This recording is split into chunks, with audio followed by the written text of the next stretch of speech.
गांव में काफी खुशियों का माहौल था, क्योंकि सबकी प्यारी रंगों की होली आने वाली थी। मगर कोई था जो सबसे ज्यादा खुश था, और वो था धनीराम। धनीराम हर साल होली पर अपनी रंगों की एक दुकान लगाता था। धनीराम स्वभाव से बड़ा लालची किस्म का इंसान था। लोगों को लूटने में उसे जरा भी शर्म नहीं आती थी। पिछली बार लोगों को पागल बनाकर खूब कमाई की थी। इस बार फिर अच्छा गल्ला जमेगा। चलो शहर जाकर रंग ले आता हूँ। धनीराम अपनी साइकिल लेकर शहर की ओर निकल पड़ा। वहाँ एक बड़ी सी रंग की दुकान पर वो बोला, बोलो भाया, कैसे और कितने रंग चाहिए? मुझे अपनी दुकान के लिए 5 किलो रंग चाहिए। अरे क्यों मजाक कर रहे हो भाया? 5 किलो के रंग से क्या तुम दुकान खोलोगे? अरे 5 किलो तो मैं तुमसे ले जाऊंगा, पर उससे मैं 5 किलो से 50 किलो बना दूंगा। क्या 5 किलो से 50 किलो? क्या मतलब? अरे कुछ नहीं। अरे तुम नहीं समझोगे। लाओ, मुझे हर रंग के 5-5 किलो दे दो। ठीक है, तो मैं सबसे बढ़िया क्वालिटी के रंग देता हूँ, मात्र 150 रुपए किलो। ये सुनते ही धनीराम को अटैक आ गया। अरे क्या बोल रहे हो? 150 रुपए किलो? अरे पागल हो गए हो क्या? सबसे सस्ता कलर दो, कुछ 50-60 रुपए के अंदर वाला। अरे भाया, इतने कम में तो बहुत ही घटिया क्वालिटी की रंग आएगी। हाँ तो मैं कौन सा तुमसे अच्छा रंग मांग रहा हूँ? जो हो जैसा हो दे दो। अरे तुम समझ नहीं रहे हो। इस तरह के रंग तुम्हारे चेहरे के लिए अच्छा नहीं है। अरे तुम्हें मेरे चेहरे की इतनी फिक्र क्यों पड़ी है? तुमसे जो मांग रहा हूँ बस वो दे दो। दुकानदार ने धनीराम से कुछ ना कहा और उसे उसकी मर्जी मुताबिक रंग दे दिया। रंग लेकर धनीराम वापस से अपने घर आ गया। अब इन रंगों में कपड़े धोने वाला पाउडर मिलाकर उसमें मेरा बनाया हुआ यह सीक्रेट पाउडर डालकर इसे 5 किलो से 50 किलो बना देता हूँ। धनीराम जब रंगों में मिलावट कर रहा था, तभी वहाँ उसकी पत्नी पुष्पा आ गई। अरे आप क्या कर रहे हो? कितनी बार कहा है आपसे, इस तरह के मिलावट मत किया करें। अपनी पत्नी से ये बात सुन धनीराम को गुस्सा आ गया। अरे तुझे कितनी बार कहा है कि तू सिर्फ घर के काम पर ध्यान दिया कर, मेरे काम में दखल अंदाजी मत किया कर। देखिए, मैं अभी भी समझा रही हूँ, भगवान से डरिए। जो जैसा करता है उसे वैसा ही भरना पड़ता है। जैसी करनी वैसी भरनी। अरे मैं किसी से नहीं डरता, चुपचाप अंदर जा। जब अच्छा खासा मुनाफा होगा ना तो तेरे लिए एक साड़ी ले आऊंगा। चल अब जा। पत्नी बेचारी लाचार होकर वहाँ से चली गई। धनीराम ने अपनी सारी मिलावट का काम खत्म कर दिया। अगले दिन धनीराम ने अपनी दुकान लगाई और हर साल की तरह इस बार भी दुकान से बहुत रंग बिका। लगभग 3-4 दिनों में उसका सारा रंग बिक गया। अपनी खाली हुई दुकान को देख वो बोला, अरे क्या बात है भाई धनीराम, इस बार तो लॉटरी लग गई। पिछली बार से दुगना मुनाफा हुआ है। अगले साल से और कम रंग लाऊंगा और फिर और ज्यादा मिलावट करूंगा। शाम को धनीराम जब घर जाकर नोट गिन रहा था, तब उसकी पत्नी उससे बोली, तुमने रंग तो सारा बेच दिया है, पर देखना कहीं तुम मुसीबत में ना पड़ जाओ। गांव वालों ने तुमसे रंग खरीदा है, जाहिर सी बात है कि वो तुम्हें भी रंग लगाएंगे। तुम्हारे दिए हुए रंग से अगर उन्हें नुकसान है तो तुम भी होली के दिन खतरे के बाहर नहीं हो।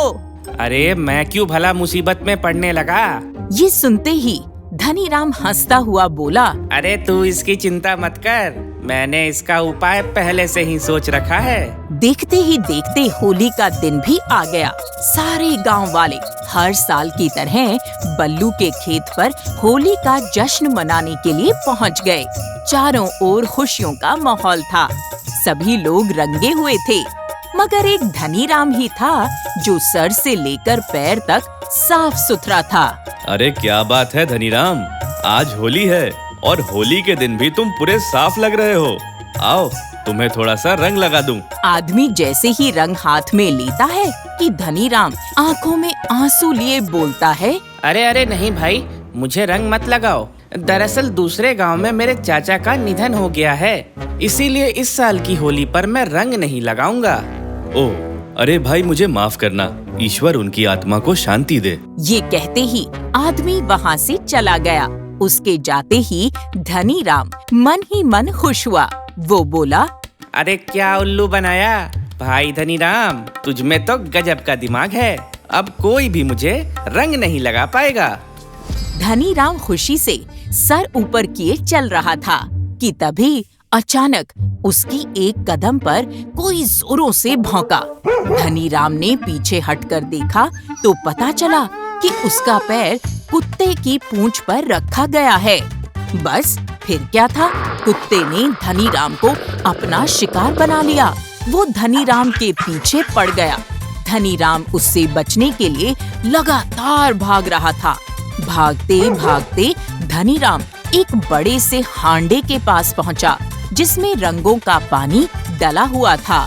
ये भाग यहाँ से। अरे अरे अरे अरे क्यों काटना चाहता है मुझे? अरे भाग यहाँ से, भाग। धनी राम इधर उधर देख रहा था। सभी लोग डरे हुए थे, इसलिए कोई भी कुत्ते के पास नहीं आया। कुत्ते ने धनी राम को देखा और फिर एक जोरों की छलांग मारी। कुत्ते से बचने के लिए धनी राम सीधे रंगों से भरे हांडे के अंदर कूद गया।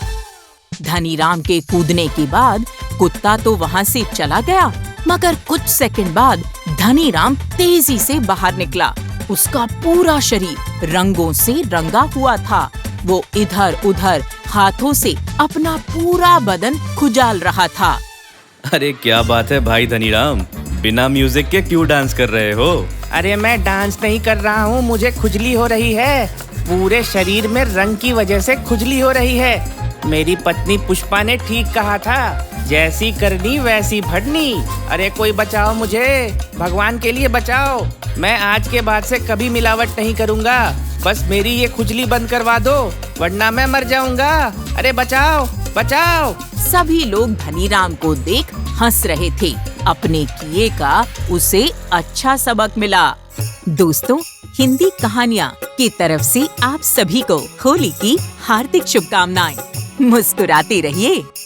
एक छोटे से गांव में राकेश अपने परिवार के साथ रहता है। उसकी पत्नी का नाम आरती और उसकी 15 साल की बेटी भी है, किरण। राकेश मिट्टी के घड़े बनाकर अपने परिवार का गुजारा करता था। भैया, मुझे 5 अच्छे मिट्टी के मटके दो।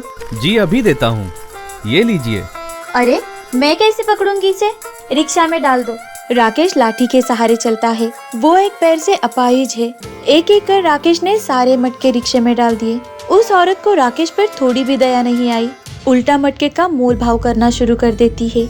नहीं नहीं भैया, मुझे सब पता है, दाम कम कर दो मटके के। अब हम क्या बोले मैडम, आपको जो सही लगता है वो दे दो। वैसे तो हम मटका 120 में बेचते हैं, आपने 5 लिए हैं तो 100 लगा देंगे। नहीं नहीं, ये बहुत ज्यादा है भैया। ये लो 300 रुपए और मैं चलती हूँ। अरे मैडम जी रुकिए, ये तो बहुत कम है। वो औरत 300 रुपए देकर चली जाती है। राकेश बोलता रहा पर वो औरत नहीं रुकी। घर आकर राकेश आरती को सारी बात बताता है। आरती राकेश को हौसला देती है। इस सब में आपकी क्या गलती है? अब इंसान पहले जैसा नहीं रहा, सब मतलबी हो गए हैं। अगर मैं अपाहिज नहीं होता तो उसकी मजाल थी जो मेरे मटके लेके भाग जाती। जो होना था सो हो गया, उस पर क्या रोना। काम पर जा रही हूँ दीदी के घर, आप खाना खा लीजिए। मिट्टी के बर्तन लोग ज्यादा नहीं लेते हैं। घर चलाने के लिए आरती दूसरों के घर में काम किया करती थी। घर बैठे बैठे काम नहीं चलने वाला है, क्यों ना मैं सब लोगों की तरह काम करूं। महीने के आखिर में कुछ पैसे तो आएंगे। गांव के गोदाम में काम करने के लिए आदमी चाहिए था और ये बात राकेश को पता चलती है तो राकेश गोदाम के मालिक के पास काम मांगने के लिए जाता है। मालिक, हमें कोई काम दे दो। मेरे पास बहुत काम है, तू कैसा काम करेगा? कुछ भी मालिक, जो आपको सही लगे। ठीक है। मालिक छोटू को आवाज लगाता है और राकेश को काम दिखाने के लिए कहता है। छोटू देखता है कि राकेश अपाहिज है तो वो कहता है, मालिक, ये तो एक पैर से लंगड़ा है, कौन सा काम दिखाऊं इसको? अरे भाई, पहले नहीं बोल सकता था क्या? तू अपाहिज है? जा जा, तेरे लिए कोई काम नहीं है। मालिक ऐसा मत करो, कृपा करके कोई भी काम दे दो, मैं कर लूँगा। अरे जा यहाँ से, यहाँ तेरे से कोई काम नहीं होगा। राकेश अंदर से टूट चुका था। उसे समझ में ही नहीं आ रहा था कि आखिर वो करे तो क्या करे जिससे वो कुछ पैसे कमा सके। लगता है बस मैं मिट्टी के बर्तन ही बना सकता हूँ, उसके अलावा मैं कुछ नहीं कर सकता। किरण अपने पिता को टूटता हुआ नहीं देख सकती थी, इसीलिए वो अपने दोस्त का मोबाइल लेकर घर आती है राकेश को मिट्टी का कुकर दिखाने के लिए। किरण, ये मोबाइल किसकी है? आपको कुछ दिखाना है इसीलिए लाई हूँ। क्या दिखाना है? मिट्टी का कुकर। एक वीडियो आया था, उसमें एक आदमी मिट्टी का कुकर बना रहा था। कुकर? वो भी मिट्टी का? बन ही नहीं सकता है बेटी। ये देखो वीडियो पापा। राकेश ने बड़े ही ध्यान से वीडियो को देखा। उसे यकीन ही नहीं हो रहा था कि दुनिया कितनी आगे बढ़ गई है। हाँ, तूने सही कहा। पापा आप भी बनाओ ना मिट्टी का कुकर। बना तो लूं बेटी, पर सामान कहाँ से लाऊंगा? ये सीटी, लॉक के लिए तार वगैरह? बाजार से। मैंने आपने दिए हुए पैसों से कुछ पैसे जमा कर लिए हैं, उन्हीं से ले लेंगे। किरण ने अपना गुल्लक फोड़ा। दोनों बाप बेटी बाजार जाते हैं मिट्टी का कुकर बनाने का सामान लाने। बाजार पूरा घूम घूम कर किरण मिट्टी के कुकर बनाने वाली सामग्री ले आती है। पापा एक बार देख लीजिए, इसमें कुछ चाहिए? हाँ, सब सही है, पर तूने सब ज्यादा क्यों ली? हम तो एक कुकर बनाने वाले हैं ना। घर चलो फिर बताती हूँ। राकेश घर आते ही मिट्टी का कुकर बनाना शुरू कर देता है। वो मिट्टी के बर्तन बनाने में बहुत ही माहिर था, इसीलिए कुछ ही देर में वो मिट्टी का बहुत ही बढ़िया कुकर बना देता है। आरती, चलो इस मिट्टी के कुकर में खाना बनाना शुरू करते हैं। क्या सच में हम इस मिट्टी के कुकर में खाना बना पाएंगे? अब वो तो बनाने के बाद ही पता चलेगा माँ। कुछ ही देर बाद मिट्टी के कुकर से चावल की बहुत ही बढ़िया खुशबू आ रही थी। आरती खाना देखती है तो पूरा खाना तैयार था। उनका परिवार मिलकर चाव से खाना खाते हैं। कल से हम बाजार में मिट्टी का कुकर भी बेचेंगे। अब बचे हुए सामान से राकेश ने 5-6 मिट्टी के कुकर और बना दिए। अगले दिन बाजार में राकेश मिट्टी का कुकर भी बेचने लगता है। आओ आओ, मिट्टी के कुकर ले लो। क्या सच्ची में मिट्टी का कुकर होता है? हाँ, होता है, आपके सामने ही है, देख लो। उस औरत को मिट्टी का कुकर बहुत ज्यादा पसंद आता है। कुछ ही देर में सारे मिट्टी के कुकर बिक जाते हैं। अगले दिन राकेश और भी मिट्टी के कुकर बनाकर बाजार लाता है। वो भी खत्म हो जाते हैं। धीरे धीरे राकेश मिट्टी के कुकर ज्यादा गिनती में बनाता है और दुकानदारों को बेचता है। और कुछ ही महीनों में राकेश का खुद का कारखाना खुल चुका है, जहां बाकी के कुम्हार नौकरी करते हैं। 6 महीने के भीतर ही राकेश एक बड़ा सा गोदाम बना लेता है, जहां पर 50 कुम्हार काम करते हैं। आप ये सब कैसे कर पाए? शायद इसीलिए क्योंकि मेरे पास और कोई रास्ता नहीं था। मैं अपाहिज हूँ, इसीलिए कोई काम नहीं मिला। मुझे बस मिट्टी के बर्तन बनाना ही आता था और मैंने उसी में ये नया कुकर बनाया और बस भगवान ने मेरी किस्मत बदल दी। राकेश का मिट्टी का कुकर आज दुनिया भर की हेडलाइन है। राकेश ये सब कर पाया क्योंकि उसके पास कोई रास्ता नहीं था, और अक्सर जब इंसान के पास कोई रास्ता नहीं होता तो भगवान ही उसकी मदद करता है।